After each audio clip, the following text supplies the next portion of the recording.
ನಮಸ್ಕಾರ info with Swati ಚಾನೆಲ್ಗೆ ಎಲ್ರಿಗೂ ಆತ್ಮೀಯವಾದ ಸ್ವಾಗತ.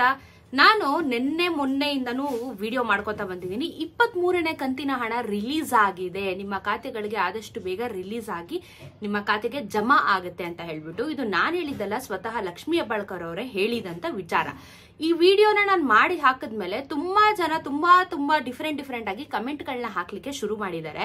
ಇನ್ನ 21 ಬಂದಿಲ್ಲ, ಇನ್ನ ನೀವು ಸರಿಯಾದ ಮಾಹಿತಿನ ಕೊಡ್ತಾ ಇಲ್ಲ, ಹಾಗೆ ಹೀಗೆ ಅಂತ ಅನ್ಬಿಟ್ಟು. ಇದ್ರ ಬಗ್ಗೆ ಕಂಪ್ಲೀಟ್ ಆಗಿ ಈ ವಿಡಿಯೋದಲ್ಲಿ ನಿಮ್ಗೆ ಕ್ಲಾರಿಫಿಕೇಶನ್ ಕೊಡ್ತೀನಿ. ಅಂಡ್ 23ನೇ ಕಂತಿನ ಹಣ ಜಮಾ ಆಗಿದೆ ಅನ್ನೋದ್ರ ಬಗ್ಗೆನೂ ನಿಮ್ಗೆ ಕ್ಲೀನ್ ಆಗಿ ಪುರಾವೆ ಕೂಡ ಈ ವಿಡಿಯೋದಲ್ಲಿ ತೋರಿಸ್ತೀನಿ ನಿಮಗೆ. ಸೊ ದಯವಿಟ್ಟು ಚಾನೆಲ್ ಸಬ್ಸ್ಕ್ರೈಬ್ ಮಾಡಿಕೊಂಡು ವಿಡಿಯೋನ ಕಂಪ್ಲೀಟ್ ಆಗಿ ಸ್ಕಿಪ್ ಮಾಡ್ದಿರೋ ಹಾಗೆ ವಾಚ್ ಮಾಡಿ. ಈಗ ಸರ್ಕಾರದವ್ರು ಏನ್ ಹೇಳಿದ್ರು, ದೀಪಾವಳಿಯ ಹಬ್ಬದಲ್ಲೇನೆ, ಇವಾಗ ದೀಪಾವಳಿ ಕಳೆದೋಯ್ತು ಬಿಡಿ, ದೀಪಾವಳಿ ಹಬ್ಬದ ಸಮಯದಲ್ಲೇ ನಾವು ಏನ್ 23, 24 ಅದು ಸ್ಪೆಷಲಿ ಆಗಸ್ಟ್ ಸೆಪ್ಟೆಂಬರ್ ತಿಂಗಳದು ಏನ್ ಪೆಂಡಿಂಗ್ ಇಟ್ಕೊಂಡಿದೀವಿ, ಈ ಹಣನ ನಾವು ಜಮಾ ಮಾಡ್ತೀವಿ. ಇನ್ಯಾವುದೇ ಕಾರಣಕ್ಕೂ ನಾವು ಇನ್ಯಾವುದು ಪೆಂಡಿಂಗ್ ಹಣಗಳನ್ನ ಇಟ್ಕೊಳ್ಳೋದಿಲ್ಲ ಅಂತ ಹೇಳ್ಬಿಟ್ಟು ಸ್ವತಃ ಲಕ್ಷ್ಮೀ ಹೆಬ್ಬಾಳ್ಕರ್ ಅವರೇ ಹಾಸನಮೇ ದೇವಸ್ಥಾನಕ್ಕೆ ಹೋದಾಗ ಅವರು ಅಲ್ಲಿ ಸ್ಟೇಟ್ಮೆಂಟ್ ನ ಕೂಡ ಕೊಟ್ಟಿರೋದ್ರ ಬಗ್ಗೆ ನಿಮ್ಗೆ ಮಾಹಿತಿನ ನಾನು ಕೊಟ್ಟಿದ್ದೆ. ಇದಾದ್ಮೇಲೆ ನನಗೂ ನಿಮಗೂ ಎಲ್ಲರಿಗೂ ಸಮಸ್ಯೆ ಗೊತ್ತು, ತುಂಬಾ ಜನಕ್ಕೆ 21ನೇ ಕಂತಿನ ಹಣದಿಂದಾನೇ ಈ ಬಾರಿ ತುಂಬಾ ತೊಂದರೆ ಆಗಿರೋದು ಅಂತ. ಯಾಕಂದ್ರೆ 20ನೇ ಕಂತಿನ ಹಣದವರೆಗೂ ಎಲ್ಲರಿಗೂ ಕ್ಲಿಯರ್ ಆಯ್ತು, 21st ಇಂದ ಎಲ್ಲರಿಗೂ ತೊಂದರೆ ಆಯ್ತು. ಏನಕ್ಕೆ 21ನೇ ಕಂತಿನ ಹಣದಿಂದ ತೊಂದರೆ ಆಯ್ತು ಅಂದ್ರೆ, ಮೊದಲನೇದಾಗಿ ರೇಷನ್ ಕಾರ್ಡ್ ಕ್ಯಾನ್ಸಲೇಷನ್ ಆಗಿರೋದು. ಬರೋಬ್ಬರಿ 7.5 ಲಕ್ಷ 7.5 lakhs ರೇಷನ್ ಕಾರ್ಡ್ ನ ಕ್ಯಾನ್ಸಲ್ ಮಾಡಿದ್ದಾರೆ. ಈ ಕ್ಯಾನ್ಸಲೇಷನ್ ಮಾಡಿರೋ ಪ್ರಭಾವ ಈಗ ಈ ಗೃಹಲಕ್ಷ್ಮಿ ಮೇಲೂ ಬೀಳ್ತಾ ಇರೋದು. ತುಂಬಾ ಸ್ಟ್ರಿಕ್ಟ್ ಆಗಿ 21ನೇ ಕಂತಿನ ಹಣದಿಂದ ಕ್ಯಾನ್ಸಲೇಷನ್ ಮಾಡ್ಕೊಂತ ಬಂದಿದ್ದಾರೆ. ಓಕೆನಾ? ಇದಾದ್ಮೇಲೆ 22 ಬರ್ಬೇಕು, 23, 24ನೇ ಕಂತಿನ ಹಣಕ್ಕೆ ಹೊಡ್ತಾ ಬೀಳ್ತಾ ಇರುವಂತದ್ದು. ಈಗಲೂ ನಾನು ಕ್ಲಿಯರ್ ಆಗಿ ಹೇಳ್ತಾ ಇದ್ದೀನಿ, ಯಾರಿಗೆಲ್ಲ 21ನೇ ಕಂತಿನ ಹಣ ಇಂದ ಬಂದಿಲ್ಲ ಅಂದ್ರೆ, ನಾನು ಬೇಸಿಕಲಿ ಸ್ಟ್ರೆಸ್ ಮಾಡ್ತಾ ಇದ್ದೀನಿ, 21ನೇ ಕಂತಿನ ಹಣ ಯಾರಿಗೆ ಬಂದಿಲ್ಲ ಇಂಥವರ ರೇಷನ್ ಕಾರ್ಡು ಬಹುಶೇಕಡ ಕ್ಯಾನ್ಸಲೇಷನ್ ಆಗಿರುವಂತ ಚಾನ್ಸಸ್ಗಳು ತುಂಬಾ ಇದಾವೆ. ಯಾಕಂದ್ರೆ ಈಗ 23ನೇ ಕಂತಿನ ಹಣ ಕೂಡ ಜಮಾ ಆಗ್ತಾ ಇರೋ ಕಾರಣ ನಿಮ್ಗೆ 21 ಬಂದಿಲ್ಲ ಅಂತ ಅಂದ್ರೆ ನಿಮ್ಮ ರೇಷನ್ ಕಾರ್ಡು ಖಂಡಿತ ಕ್ಯಾನ್ಸಲ್ ಆಗಿರುತ್ತೆ. ಕ್ಯಾನ್ಸಲೇಷನ್ ಆಗಿದ್ರೆ ಏನ್ ಮಾಡಬೇಕು, ಯಾವ ರೀತಿ ಚೆಕ್ ಮಾಡಬೇಕು ಅಂತ ನಾನು ಪ್ರತಿ ಸತಿನೂ ನಿಮ್ಗೆ ಸ್ಟ್ರೆಸ್ ಔಟ್ ಮಾಡಿನೇ ನಾನು ವಿಚಾರನ ತಿಳಿಸ್ಕೊಡ್ತಾ ಇದ್ದೀನಿ. ನೀವೇನ್ ಮಾಡ್ಬೇಕು, ಬೆಂಗಳೂರನ್ನು ಕರ್ನಾಟಕವನ್ನು ಹೋಗಿ ನಿಮ್ಮ ರೇಷನ್ ಕಾರ್ಡ್ ಕ್ಯಾನ್ಸಲ್ ಆಗಿದ್ಯಾ ಇಲ್ವಾ ಅಂತ ಚೆಕ್ ಮಾಡಿಸಿ, ಇಲ್ಲ ಆಹಾರ ವೆಬ್ಸೈಟ್ ಅಲ್ಲಿ ನೀವೇ ಖುದ್ದಾಗಿ ಕುತ್ಕೊಂಡು ಚೆಕ್ ನ ಮಾಡಬಹುದು. ಇಫ್ ಇನ್ ಕೇಸ್ ನೀವು BPL ಹೋಲ್ಡರ್ ಆಗಿದ್ದು ನಿಮ್ಮ ಕಾರ್ಡ್ ಮಿಸ್ ಆಗಿ ಕ್ಯಾನ್ಸಲೇಷನ್ ಮಾಡಿದ್ದಾರೆ ಅಂದ್ರೆ, ತಹಸೀಲ್ದಾರ್ ಆಫೀಸ್ಗೆ ಲೆಟರ್ ನ ಕೊಟ್ರೆ 45 days ಒಳಗಡೆ ನಿಮ್ಮ ಕಾರ್ಡ್ ನ ಆಕ್ಟಿವೇಟ್ ಕೂಡ ಮಾಡ್ಕೊಡ್ತಾ ಇದ್ದಾರೆ ಅಂತ ಹೇಳಿ ಕ್ಲಿಯರ್ ಆಗಿ ಮೆನ್ಷನ್ ಮಾಡಿದೀನಿ. ಸೊ 21ನೇ ಕಂತಿನ ಹಣ ಯಾರಿಗೆ ಬಂದಿಲ್ಲ, ದಯವಿಟ್ಟು ಹೋಗಿ ಫಸ್ಟ್ ನಿಮ್ಮ ರೇಷನ್ ಕಾರ್ಡ್ ಪರಿಸ್ಥಿತಿನ ಚೆಕ್ ಮಾಡ್ಕೊಳ್ಳಿ. ಇಫ್ ಇನ್ ಕೇಸ್ ಆಕ್ಟಿವ್ ಆಗಿದ್ದು ನಮ್ಗೆ ಹಣ ಬಂದಿಲ್ಲ ಅಂತ ಅಂದ್ರೆ, ಆಹಾರ ಇಲಾಖೆ ಅಥವಾ ಮಕ್ಕಳ ಮತ್ತು ಮಹಿಳಾ ಇಲಾಖೆಗೆ ಭೇಟಿ ನೀಡಿ ಒಂದು ಸತಿ ಕ್ರಾಸ್ ಚೆಕ್ ಮಾಡಿಸ್ಕೊಳ್ಳೋದು ಒಳ್ಳೆಯದು.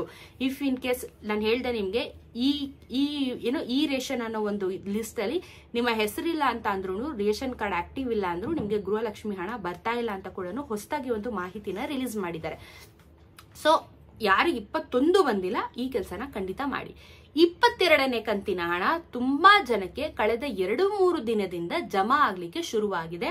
ನೀವೇ ಬಹುಶೇಕಡ ನನಗೆ ಕಮೆಂಟ್ ಅಲ್ಲಿ ತಿಳಿಸ್ತಾ ಇದ್ದೀರಾ, 22ನೇ ಕಂತಿನ ಹಣ ಬಂತು ಕೊಡಗು, ಮಡಿಕೇರಿ ಅವರಿಗೆ 22ನೇ ಕಂತಿನ ಹಣ ಜಮಾ ಆಗಿದೆ. ಆಮೇಲೆ ಮೈಸೂರು ಡಿಸ್ಟಿಕ್ ರಿಸೀವ್ ಆಗಿದೆ ಅಂತ ಹಾಕ್ತಾ ಇದ್ದಾರೆ. ಇದಾದ್ಮೇಲೆ ನಿನ್ನೆ ಬಂದಿದೆ 22ನೇ ಕಂತಿನ ಹಣ ನಿನ್ನೆ ಬಂದಿದೆ ನಮಗೆ ಉತ್ತರ ಕನ್ನಡ ಜಿಲ್ಲೆ ಅಂತ ಕಮೆಂಟ್ ಹಾಕಿದ್ದಾರೆ. ಚಿಕ್ಕಬಳ್ಳಾಪುರ 22ನೇ ಕಂತಿನ ಹಣ ಬಂದಿದೆಯಂತೆ. ಇದಾದ್ಮೇಲೆ 21 ಕಂತು ಅಷ್ಟೇ ಬಂದಿರೋದು ಅಂತ ಕೆಲವರು ಕಮೆಂಟ್ ಹಾಕಿದ್ದಾರೆ. ನಾನು ಇಂಥವ್ರಿಗೆ ಸ್ಟ್ರೆಸ್ ಮಾಡಿ ಹೇಳ್ತಾ ಇರೋದು, ದಯವಿಟ್ಟು ನಿಮ್ಮ ರೇಷನ್ ಕಾರ್ಡ್ ಪರಿಸ್ಥಿತಿನ ಫಸ್ಟ್ ಚೆಕ್ ಮಾಡ್ಕೊಳ್ಳಿ. ಇದಾದ್ಮೇಲೆ ನಾನು ಹೇಳಿದೆ ನಿಮ್ಗೆ 23ನೇ ಕಂತಿನ ಹಣ ಸಮೇತ ರಿಲೀಸ್ ಆಗಿದೆ ಆಲ್ರೆಡಿ ಅಂತ ಹೇಳ್ಬಿಟ್ಟು. ನಿಮಗೆ ಡೌಟ್ ಇದ್ದಲ್ಲಿ ದಯವಿಟ್ಟು ಎಲ್ಲಾ ವಿಡಿಯೋಸಿನ ಕಮೆಂಟ್ ಸೆಷನ್ ಗಳನ್ನ ದಯವಿಟ್ಟು ಚೆಕ್ ಮಾಡಿ. ನಿಮಗೇನೇ ಡೌಟ್ ಇದ್ರೂ ಅವ್ರಿಗೆ ವಾಪಸ್ಸು ಕಮೆಂಟ್ ಹಾಕಿದಾಗ ಅವರು ನಿಮ್ಗೆ ರೆಸ್ಪಾನ್ಸ್ ಮಾಡ್ತಾರೆ. ಅವಾಗ ನಿಮ್ಗೆ ಒಂದು ಕ್ಲಾರಿಫಿಕೇಶನ್ ಕೂಡ ಸಿಗುತ್ತೆ ಖಂಡಿತವಾಗ್ಲು. ಇದ್ರ ಜೊತೆಗೆ ನನಗೆ 23ನೇ ಕಂತಿನ ಹಣ ಬಂದಿದೆ ಅಂತ ಕೂಡ ನನಗೆ ಒಬ್ರು ಕಮೆಂಟ್ ಹಾಕಿದ್ದಾರೆ, ಮೈಸೂರು ಬಂದಿದೆ ಅಂತ ಹಾಕಿದ್ದಾರೆ. ಆಮೇಲೆ ಆಲ್ಮೋಸ್ಟ್ ನನಗೆ 22 ಬಂದಿರೋದು, ಬೀದರ್ ಬಂದಿಲ್ಲ ಅಂತ ಹಾಕಿದ್ದಾರೆ. ಒಂದೇ ಕಮೆಂಟ್ ಅಲ್ಲಿ ನನಗೆ 23ನೇ ಕಂತಿನ ಹಣ ಇದು ಬೆಳಗಾವಿ ಡಿಸ್ಟಿಕ್ ಗೆ ಬಂದಿದೆ ಅಂತ ಹೇಳ್ಬಿಟ್ಟು ಕಮೆಂಟ್ ಹಾಕಿದ್ದಾರೆ. ಬೆಳಗಾವಿ ಜನರು ಯಾರೆಲ್ಲ ನಾನು ವಿಡಿಯೋ ನೋಡ್ತಾ ಇದ್ದೀರಾ, 23ನೇ ಕಂತಿನ ಹಣ ಒಬ್ರು ಕಮೆಂಟ್ ಹಾಕಿದ್ದಾರೆ.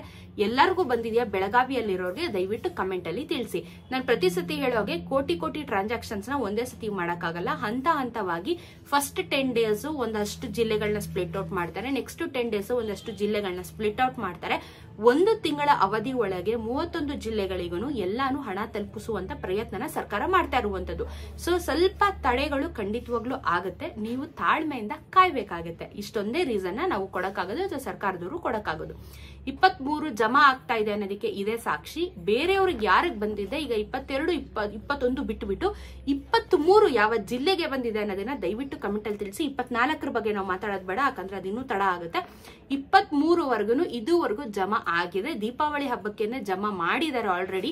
ಸೊ 23 ಬೇರೆ ಯಾವ ಜಿಲ್ಲೆಗೆ ಬಂದಿದೆ ಕಮೆಂಟ್ ಅಲ್ಲಿ ತಿಳಿಸಿ. ಅಂಡ್ ಯಾವತ್ತು ಬಂತು ಅಂತ ಕೂಡ ಕಮೆಂಟ್ ಅಲ್ಲಿ ತಿಳಿಸಿ. ಅವಾಗ ಎಲ್ಲರಿಗೂ ಒಂದು ನಂಬಿಕೆ ಸಮೇತ ಬರುತ್ತೆ. ಅಂಡ್ ಕಮೆಂಟ್ ಸೆಷನ್ ಚೆಕ್ ಮಾಡ್ತಾ ಇರೋದನ್ನ ಮರಿಬೇಡಿ, ಯಾಕಂದ್ರೆ ಬಹಳಷ್ಟು ಜನ ಕಮೆಂಟ್ ಅಲ್ಲಿ ತಿಳಿಸಿ ಅಂತ ಹೇಳಿದಾಗ ತುಂಬಾ ಚೆನ್ನಾಗಿ ರೆಸ್ಪಾನ್ಸ್ ಮಾಡಿ ನಂಗೆ ಕಮೆಂಟ್ಸ್ ಅಲ್ಲಿ ಹಾಕ್ತಾ ಇದ್ದಾರೆ ಮೆಸೇಜ್ಗಳನ್ನ.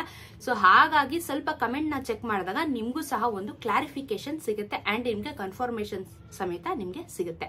ಇದು ಗೃಹಲಕ್ಷ್ಮಿಯ ಈಗಿನ ಒಂದು ಕ್ಲಾರಿಫಿಕೇಶನ್ ಅಂಡ್ ನಿಮಗೆ ಬರಬೇಕಾಗಿರುವಂತಹ ಅಪ್ಡೇಟ್ಸ್ಗಳು.